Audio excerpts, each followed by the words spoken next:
And just Emma already gave a very nice introduction. I will repeat some of the things that she said before, just to get in tune.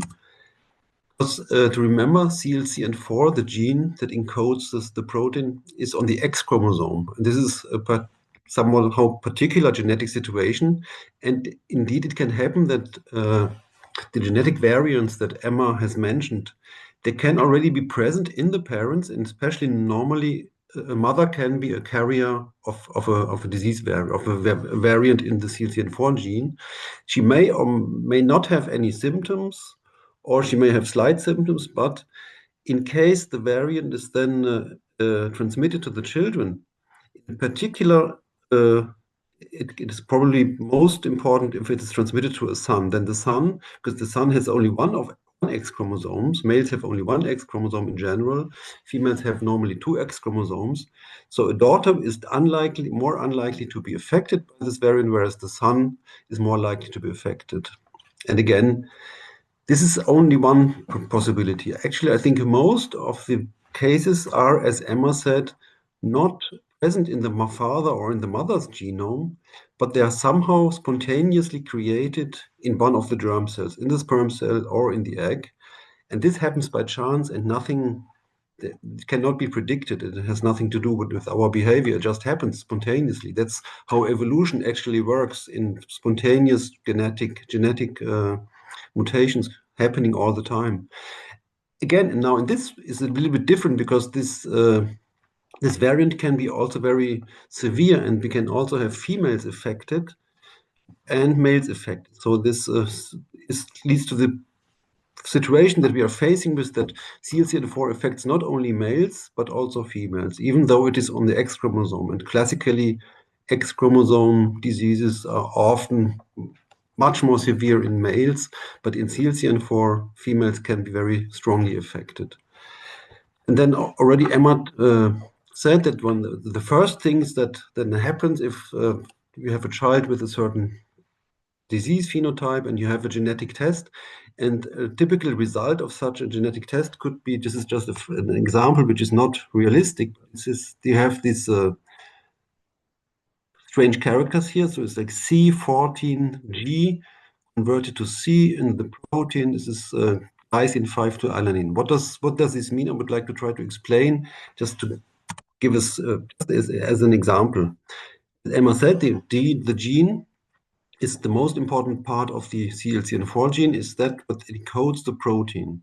The genetic code contains 4 bases. It's A, T, G, and C, which are the 4 possible bases of the DNA.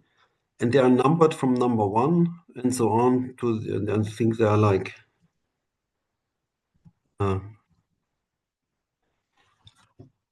don't know exactly, but there are many thousands of letters of these bases in the CLCN4 gene.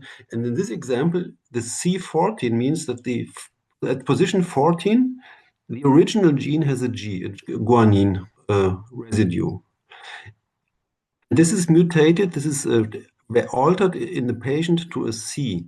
So what happens is that at position 14, there is not a G anymore, but now we have a C.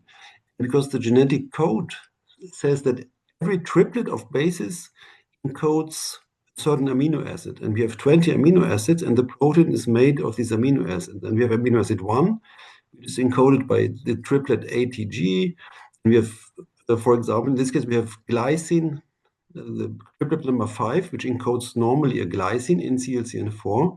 If we change this one base in the DNA from G to C, now the triplet is not encoding a glycine anymore, but it's encoding an alanine with a completely different amino acid. And this will change the protein, the CLC4 protein. However, again, as Emma said, the genetic test by itself cannot tell us if this we have many of these variants in the genome, in many, many different genes. And it's not clear if this variant is really causing the CLCN4 condition, or the symptoms of the patients. It may not be CLCN4, it may be another gene, or it may not be genetic. And how can we distinguish between these possibilities? And of course, the most informative possibility is if the same variant has already been found in other patients with CLCN4 condition, then we are quite sure that also in our child, the same variant will be causing the disease. So this is, and then it's actually, we already have more information. We have other patients, we can learn from the other patients. However, if the variant is novel, so has not been found in any other patient, then this is also called a variant of uncertain significance, VUS, and we can try to get hints if this is causative or not, if the amino acid change is subtle, there's some amino acids that are similar to each other, or if the change seems to be very drastic. But this cannot really be definitive conclusion. And we can try to get further evidence on whether a certain variant is really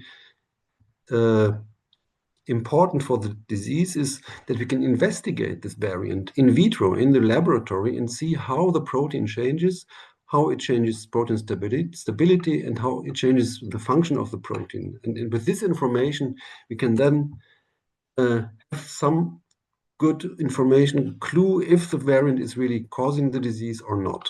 And this is one of the most important parts actually of my project that is funded by CLCN4 to test these variants of uncertain significance, to find out what is the functional or biochemical change of the protein, and then to help get information for the patients.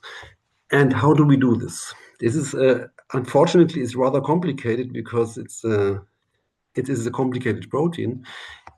So what we do have the CLCN4 DNA in the test tube, in so-called plasmids, and we can it is like a vector which have DNA is encoded in this short, small plasmids, and we can introduce this DNA into cells. The cells then, in black cells meaning it's like cell lines, they can grow in the laboratory rather easily, and we can introduce the DNA into the cells, then the cells make the protein, and we can try to investigate the function of the protein in these cells. Actually, we do also not only cell lines, but we use oocytes from xenopus frogs, which are easy to inject. Okay, so we have the plasmid. We can introduce mutation or the variant that is found in the patient into the plasmid, so that we can compare, let's say, the unaltered protein and the variant protein, and we inject the RNA into single xenopus oocytes. Then we can use, for example, electrophysiological methods to see what is happening. And this is somehow this is I know it's a very complicated slide, and I try to explain it. I think if you don't understand it, please feel free to ask specific questions on this. I know this is really complicated, because what is happening, we know that the CLC4 protein is a protein that is sitting in the membrane of the cells. It is transporting electrically charged ions, chloride and protons, across the membrane. So chlorides, ions, for example, can enter into the cell, protons exit of the cell. This movement of charges creates an electrical current. The electrical current can be measured with small electrodes that we can insert into the xenopus oocyte. We can use this electrical method to directly test the function of the unaltered protein or of the mutated protein.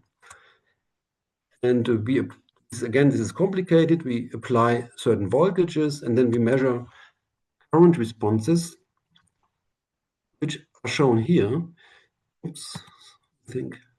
So we apply a voltage protocol, and we can measure the current response of the wild type. From this current response, which is like telling us how much the protein is working. So if the current is big, know that there's a lot of CLC4 activity, and we can then analyze these currents and get this, for example, this current voltage relationship. And now we can compare this. I don't expect you to understand this, but we have this characteristic line of points that is typical for CLCN4. And now we can see what happens for a variant. And I'll just take two examples. For example, this variant, it is a proline 226 mutated into leucine, so it's a change of an amino acid. And now when we inject this variant into oocytes, we don't see any activity at all. These are these red dots. It's clear. These red dots are completely different from the so-called wild-type behavior. We have no activity at all. So this tells us this variant is completely non-functional. There is no activity. Of course, then this is clear that this variant is very likely pathogenic. That's what Emma tells is causing the disease, because the protein is not working anymore. So this is one possibility, but there are also other possible phenotypes of variants. For example, this is another variant, which is, I don't see it. It's a glycine 545 mutated to aspartic acid. Again, now we do see currents actually for this variant. So here again, the wild type currents and then the mutate currents of the variant. It looks very similar on the first side. If we compare the dots in this graph of the wild type and the dots of the red of the variant, there is clearly a difference. It's not exactly as wild type. And here especially we see that the curvature of the red curve is bigger. This is somehow liminar, and here we have altered, we call this an altered voltage dependence. And again, even though this change may be subtle, it is very clear that this is a very important functional change of this protein. And again, we can tell for this variant, this is very, very likely pathogenic. And we have done, together with Emma and Vera Karlscheuer, we have studied a large number of variants, and this has been published a few years ago. And we could actually then classify these variants, and we can also, we have like this proline variant that had no functional expression. We have some have reduced functional expression. We have this voltage dependence and other variants. So for a large number of variants, we can clearly say these are very likely pathogenics. Unfortunately, some of the variants, even though the genetic evidence was strong or it was found in more than one patient, we are quite sure that it is pathogenic, but unfortunately our assay did not really show a functional effect. And one possibility that we are now exploring, which is a novel development in the research, is that recently there has been found other proteins that interact with CLC4 protein. This is a very recent discovery. We discovered this last year. Then there was also publications by the group of Thomas Jensch. There are these small proteins, TMEM9 and TMEM9B, which were unknown, which had an unknown function so far. We could demonstrate, and Thomas could demonstrate, that these proteins very strongly interact with CLC4 protein and alter the properties of CLC4. They inhibit this, the CLC4 activity. And it could be that because we are normally not including this protein in our studies so far, that some of the variants that did not show a phenotype, maybe they have an altered interaction with these novel proteins. And so this is a novel avenue of research that we are currently pursuing. And I think I already talked too much and it was too complicated, and I hope you have a lot of questions.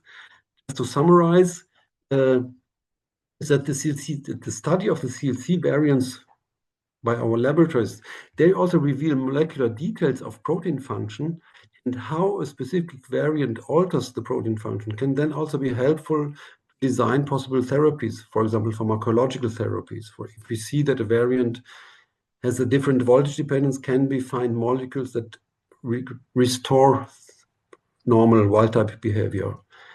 And of course, it's very important to the finding that a variant is causative is very important for patients, because it ends the diagnostic odyssey and it puts parents in contact with for example, with CLCN4 charity.